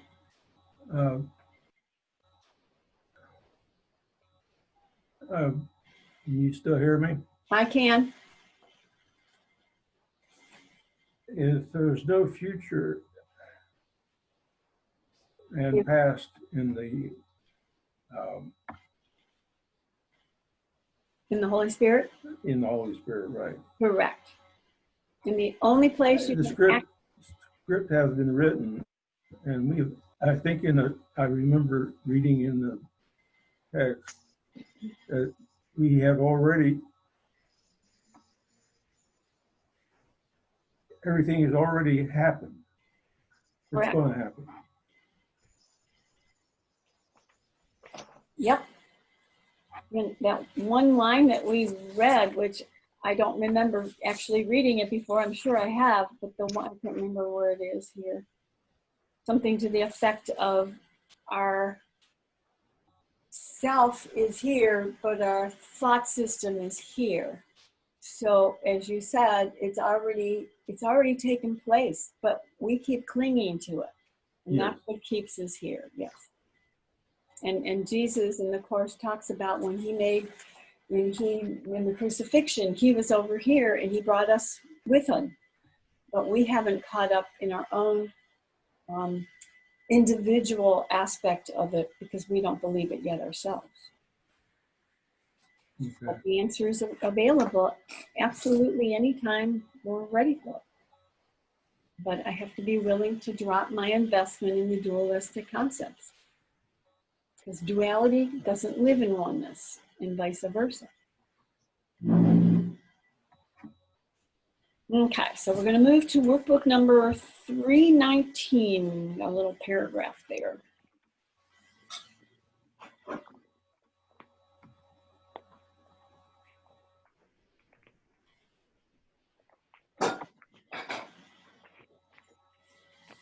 And we're going to start with paragraph number 1. Pat, it's good to see you, by the way. Hi. Rob is here now too. What about me? Well, Pat wasn't Yeah, let's here. not forget Bob too. Oh, hi, Bob. Hi, Marianne. Okay, so this Hi, Marty. this workbook lesson is called "I Came for the Salvation of the World." So here is a thought from which all arrogance has been removed and only truth remains. For arrogance opposes truth. But when there is no arrogance, the truth will come immediately and fill up the space the ego left unoccupied by lies. Only the ego can be limited, and therefore it must seek for aims which are curtailed and limiting. Ego thinks that when one gains, totality must lose. And yet it is the will of God, I learn, that what one gains is given unto all. So this is a cute little paragraph as well. It says, here is a thought from which all arrogance has been removed and only truth remains. He's saying your identification with the ego is arrogance. You think you know something above, beyond, or less than God, but it's your holding on to this thought system that is keeping you from understanding or accessing the truth. In other words, you're holding on to the blocks. For arrogance opposes truth. Again, one or the other. I'm either aligned with this and God's out of the picture, or I'm choosing to align with God and this falls away. Two choices. And I think Colleen said earlier, we only have two choices. This becomes very simple. It's just not easy because we're not willing to let it go all the time. All right, so for arrogance opposes truth. But when there is no arrogance, the truth will come immediately and fill up the space the ego left unoccupied by lies. So again, if we use our clouds, the ego, when I drop the ego, it allows truth to come forth immediately. I have to just move that cloud away. And what's the cloud? My investment in thinking I know something. You know, last week we were talking about the idea of I know nothing, you know, the course's philosophy. Well, I know nothing of this as long as I hold dear to this thought system. So we're being asked to at least peek a little bit of that cloud out of the way to allow that truth to come forth. All right. I'm going to read that line again. But when there is no arrogance, the truth will come immediately and fill up the space the ego left unoccupied by lies. And another challenge we have is we don't know how arrogant we are and all the ways we still hold firm to holding on to that aspect of arrogance because we're addicted to it. It's been part of who we are for such a long time. And we all know that if you've ever let go of an addiction, you can then look back at the addiction and become aware of how amazingly strong that addiction was and how it ran your life. And you can almost shake your head wondering how you could ever have been in that place in the first place, that it could take over that strongly. But when you're in it, you can't see clearly. Well, we can't see clearly. And that's why Jesus is constantly reminding us over and over, page after page, paragraph after paragraph, in slightly different ways to help us understand how deeply seated this thought system is and how valueless it really is now. But again, to the degree that we hold on to our addictions, we're not ready to let it go yet. But any moment when something comes up in the mind and you're reminded, there's another way of seeing this, and then you drop it, you then begin to invest in the answer that is being provided for us. Only the ego can be limited, and therefore it must seek for aims which are curtailed and limiting. Well, the ego is all about limitation. I left allness, chose less than, and now I'm looking within the context of the world to be filled up by things that can't fill me up because they're not available to be filled up because the things that I'm clinging to, grabbing for, are made out of the same thing that I'm made out of. And it's only when I'm willing to drop this then I can be fed the food I'm really looking for. The ego thinks that when one gains, totality must lose. You know, kill or be killed. You know, like with Rose's example. Yay, I got him. I won. I'm right. But that depleted the other character until her mind shifted and she realized he's just needs to do his job just like I'm trying to do my job. And that's not an awareness that Rose came up with. It's an awareness that comes through Rose when Rose drops the attachment to the ego. And yet it is the will of God, I learned, that what one gains is given unto all. And that's something in the ego world that just doesn't make sense. You know, if I have $1 and I give it to you, you've got it and I don't have it. And that's a great deal of the setup, not just a great deal, it's the setup of a dualistic concept. And so again, we have to drop thinking we know how to figure it out, how to find the answer. Because within the context of the dualistic system, the answer isn't available. Because I only know of kill or be killed. You have it or I have it. I'm going to win so that you're not going to win. And that's the competition that's going on a very subconscious level all the time. Yeah, you have something. So Marianne, can you use the idea of the lollipops on that sentence? I personally, I get it. I know what, so I guess I would still have to ask the Holy Spirit, what should I do? I don't want to stop bringing lollipops. I like the kids. I mean, it's all, every part of it is a conundrum to my mind. But I guess if you would explain how, so there's you're giving the lollipops thinking, well, you just keep giving them thinking that's what the nice thing to do. But then it becomes not a nice thing I mean, I guess what is it pivot upon that becomes not a nice thing to do? Is still your own idea of you wanting to do something nice for somebody. Right. Okay. And if you could just say something about that. Right. As you often say, Andrea, okay, here is a conundrum. I don't want to spend all afternoon with the kids any longer. Okay, so what do I do? And the answer is you get out of the way and ask that he work through you to bring this to a resolve where it becomes a, not a kill or be killed or you against me situation. It becomes a joining situation.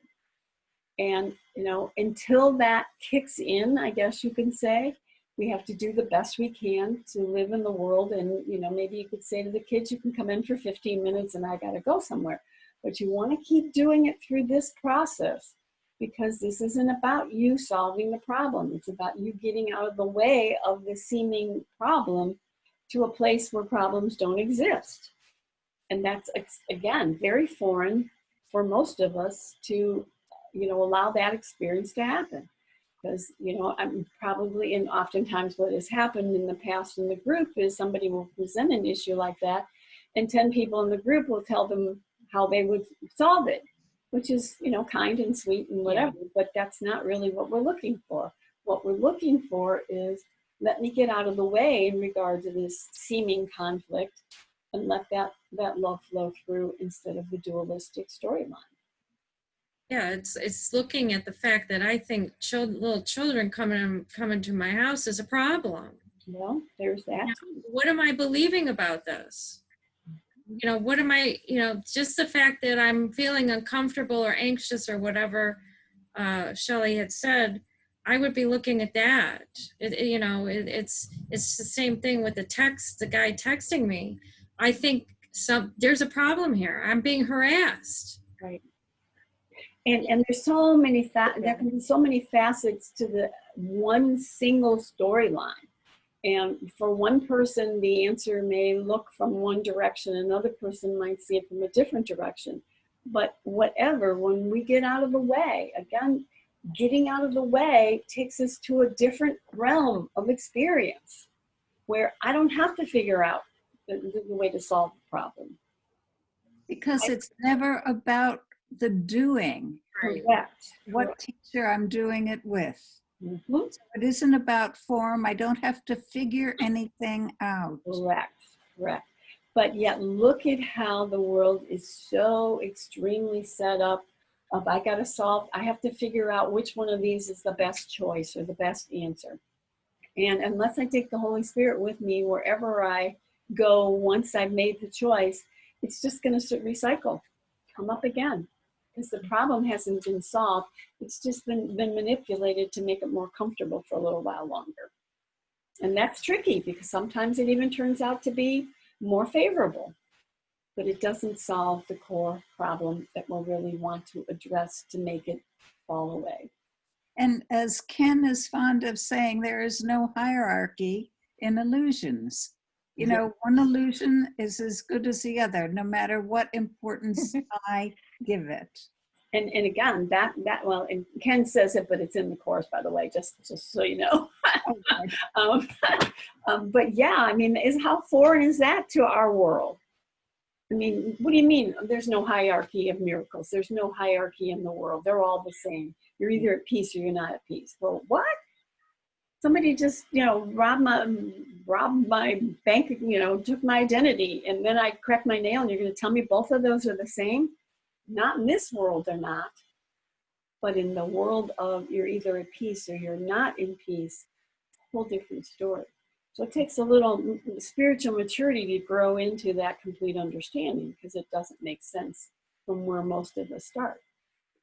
But yeah. Well, it does seem like the lollipops, it doesn't seem like such a big deal, but that's the ego talking. It because it's all about the ego's things. And everything outside of the Holy Spirit is the ego. So whatever it is, it's because then it has the property of being able to induce more guilt around something that is not important. And I guess that's one of the tricks of the ego, to make you think that if you're not at peace about your fingernail, that you're just crazy, and forget that. Which doesn't, it's like God stops speaking when you say certain things. It becomes very just kind of, God will talk about important things but not these things, and then it puts God on our level, on the ego's level, instead of where God really is. Yep. All right, in paragraph 2 of that workbook lesson, Father, your will is total, and the goal which stems from it shares its totality. What aim but the salvation of the world could you have given me? And what but this could be the will myself has shared with you? Basically, this is the recognition that basically his answer's right, my answer's wrong, and what more could you give me than the salvation of the world and connecting with what truth is? But again, to the degree we're identified and addicted to the ego, that's not going to bring us comfort. Because if I'm on this team is the foreign object. And again, so many, especially the workbook lessons, are very carefully developed to have a different relationship with God, to gently think of God as the loving God, which he always has been, but to, kind of dissipate that terrifying God that's going to come and get you, or whatever images or subconscious beliefs we carry. As we keep aligning with the true God, then the other images that we have made of our brother, again with Rose's sharing there, or with God, again, they're all the same, or with this character called me. And to continually question, do I want to align with the will of God? And not only are you going to align with the will of God, you're actually aligning with the will of who you really are. And that's something we don't often really connect the dots to. When I am here, I'm not aligned with who I am. I mean, that's, where it talks about, we're becoming weary because we've walked this journey in the opposite direction for so long. It's exhausting to maintain this false self. But we don't even know that's what's the wearying part of it is. And, oftentimes people will share that when they have a miracle, it's like a bag of bricks gets unloaded from my backpack. And it's a very freeing, opening experience Well, I don't have to carry that one any longer. And as we keep working on it, more and more of those bricks start to loosen. And I'm not in charge anymore. You know, keep remembering, either I'm on the throne and I'm in charge, or I release this to him and he takes over it. I'm not in charge anymore. That's freeing, guys. We're so addicted to being in charge. It's very uncomfortable for us at these beginning stages to be willing to drop it. But it becomes unbelievably freeing when we can do it. Because first of all, I don't know the answers when I'm in charge. I don't know where they're supposed to come from or what the problem really is. And I'm desperately trying to figure out how to solve them within the context of a lie that can't be solved within the lie. We talk about double duty, man. That's us every day of the week. And we wonder why life is not real fun most of the time. And he's saying, let it go, guys. Let me take care of it. Let me be in charge. But again, to the degree we're addicted to being the character in the dream and we don't trust the love of God, and we want to be special, we want to be different, and we want to be in charge, those all culminate the response with any moment that comes up in your life. You know, how many times have you thought about, oh, I'm going to go and be with my friend, and I'm not going to let them upset me, and I'm not going to let that, whatever they say, I'm going to stay centered, and I'm going to be cool, blah, blah, blah. And you walk in the door and you look at them and bam, you're over here. Well, it's not because you're not consciously trying to get this and you're not consciously trying to work on this. It's just that this has been so much more deeply involved, deeply connected, deeply chosen, that it's still the automatic response in any given moment. So it's almost like you got to pull the rubber band over here and hold it for a second, and then it's going to snap back there again. But as you keep pulling it over here, it's going to stretch, and it's not going to snap back as much. And eventually one day it's going to pull over here, and it's going to break because it's not going to snap back. But the process getting to that is going to give us a ride for our money. All right, we just have a couple more minutes. Does anybody have a comment about that? Or anything? I want to say something about sure, go ahead. Abandonment, Yes. not knowing. And all of these human days, I've been very acquainted in experiences with being abandoned. And it really, one of those things that really gets my goat, gets me going.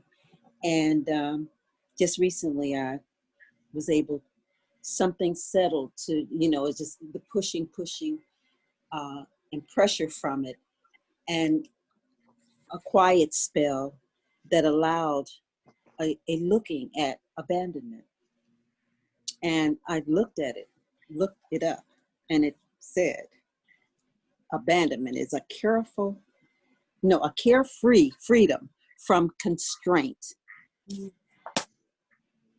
Duh. Another example of I know not, I don't know. I don't know what's going on. And another example of my fear here, a fear of God. Yes. A carefree freedom from constraint. And it's the thing that has bothered me all my days, being abandoned. We don't know. Yeah, thank you. And, I know for you, that's a very specific, geared issue. Not everybody has it quite as bad, maybe, but all of us, if we scrape off a few layers of the iceberg, we will come to an awareness of an abandonment. And that abandonment is experienced from where we sit as being God abandoning us.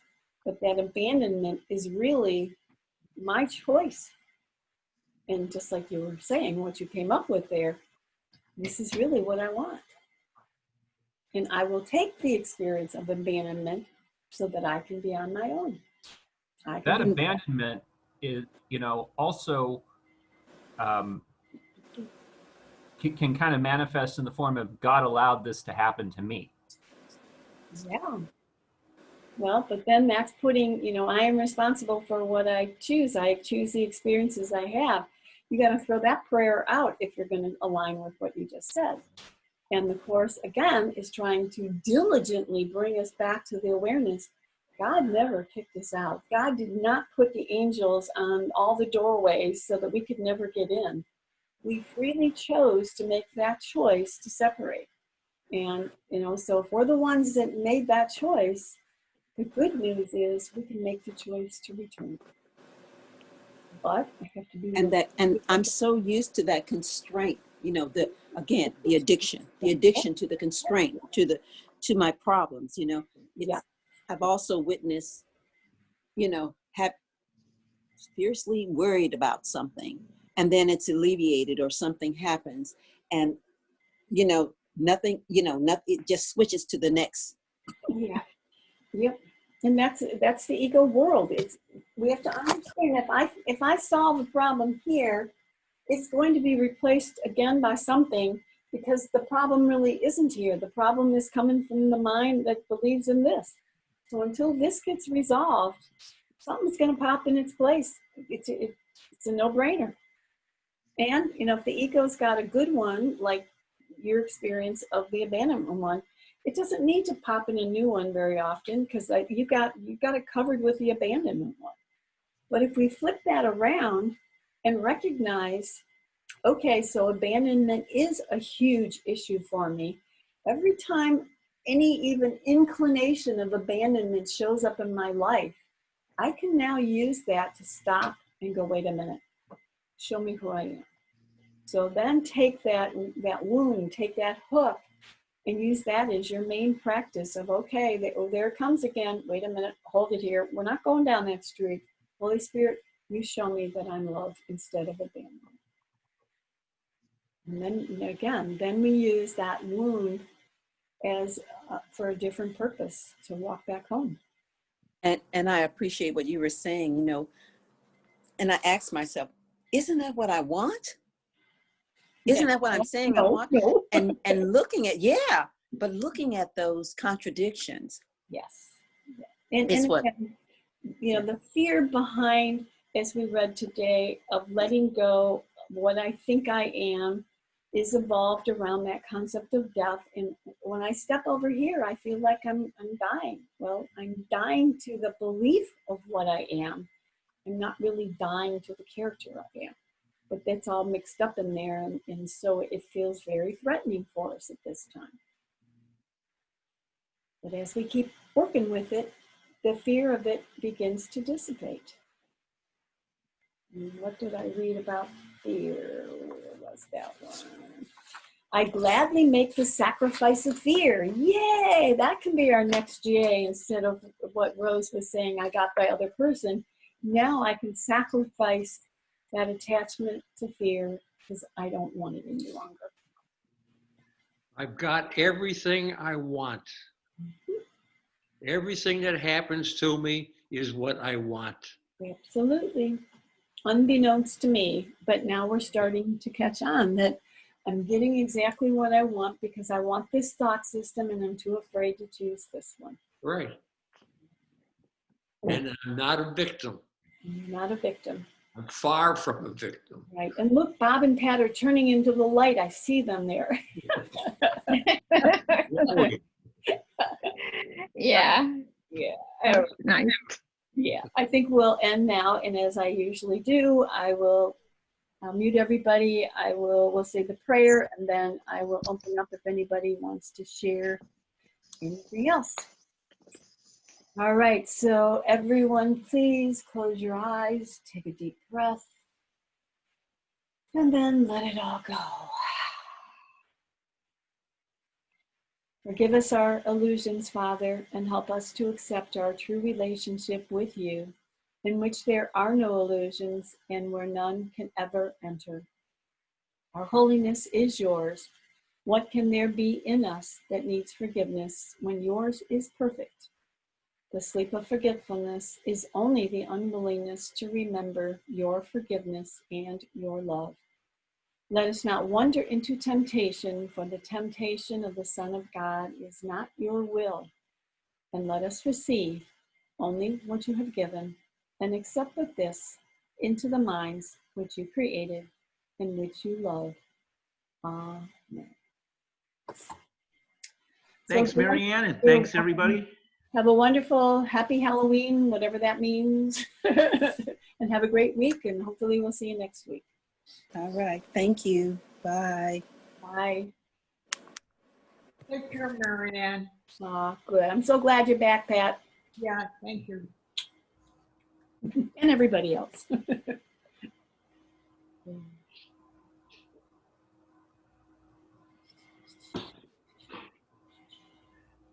Yeah, so I was thinking about giving the kids candy. Okay. You know, why do you feel as though you need to give the kids candy in order for the kids to accept you?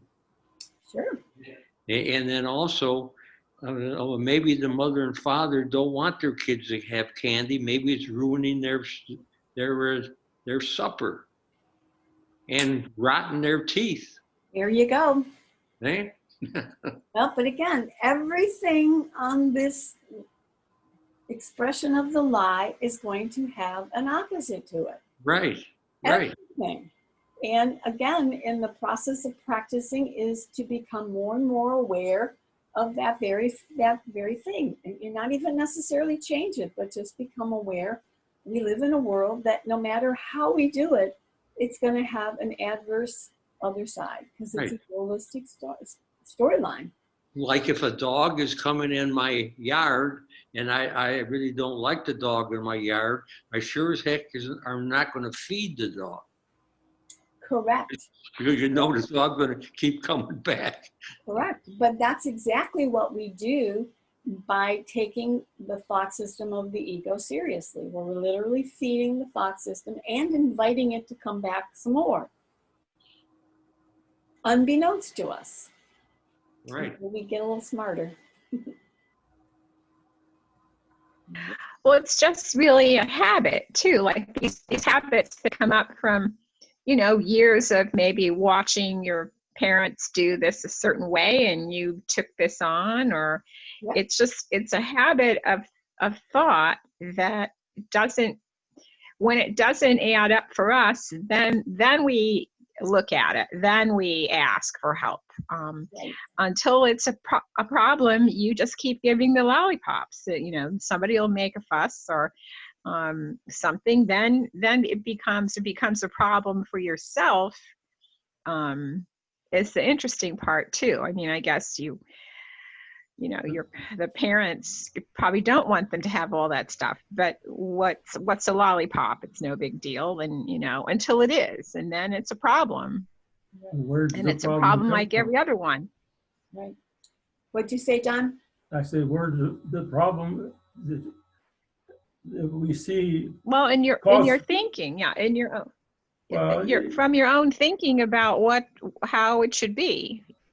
You didn't ask the Holy Spirit what to do, and maybe the Holy Spirit, you know, actually the Holy Spirit. The fact that the woman was saying that after she had given the kids lollipops, it became a problem in the sense that they were staying longer than she wanted them to. But that comes from the same place where she wanted to give them the lollipop. Which, right. As you're saying that, Don, that's the thought that popped in my mind is we wanted to play in the ego. And then we got involved in the ego. And then we got to the point where we want to get out of the ego, but we're so addicted to the ego, it's really hard to pull ourselves away now. So we don't want to look at the fact that the ego will come up. Yep. Yep. And that we chose it in the first place, you know? Right. Yep. Marianne? Yeah. You know, I went through an experience last week with a friend of mine, and this is all making sense of what you talk about today. But I forgot about the peace that you can have in your mind. I completely forgot because I got caught up with an argument with him that really was silly, but it was similar to Rose with the texting back and forth. And it became such an ego battle that I just wanted complete control to solve the situation instead of letting it go. But what I found out was, and what the others, I think it was, I forget who said this, I took him seriously, which somebody had mentioned. I really did. So I couldn't let it go. And it was so silly when I thought about it in the end, because if I had done and dropped it, I probably could have found the answer myself by leaving it to God to get the answer and get that peace back. But it was all in me, and it took so long to get it off of me. So it, like, the vibration was around me for those couple hours because I'm rethinking everything.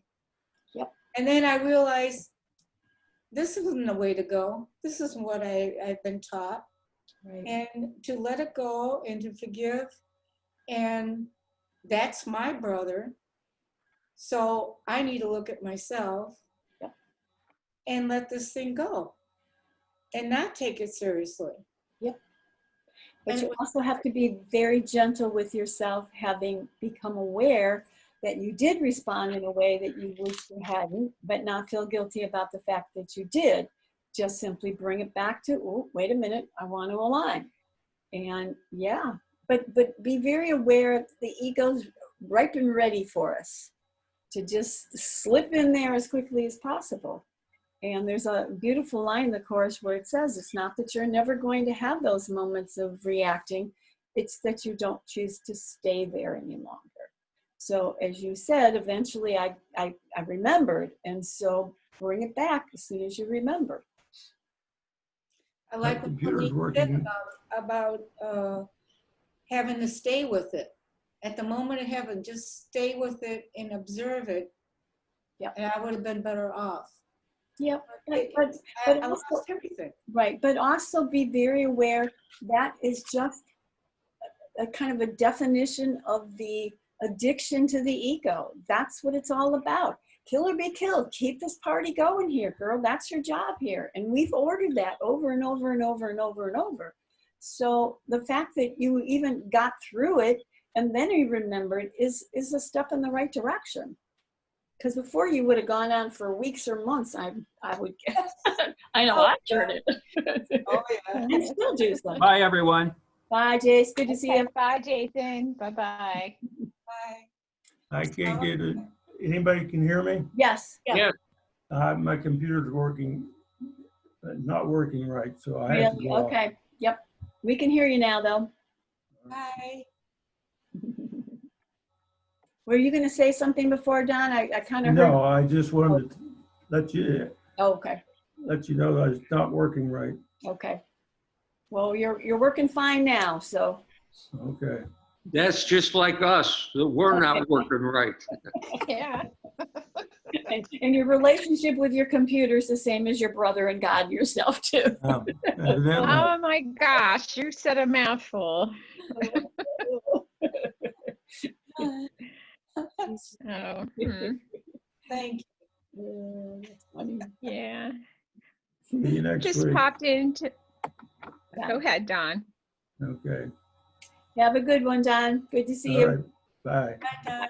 Okay, everybody, bye. Bye, Bob. Good to see you. Okay, bye-bye, Glad you're on Bob. the call, Bob. See you next week. Okay, Yep. looking forward to it. See you next week. Yeah. Always closing the computer. I'll get rid of that. Oh, that's cute. Yeah, that story of the computer. Yes. Oh, yeah. Do that. I know that one really well. I could relate when Linda was talking about how she got caught up. It's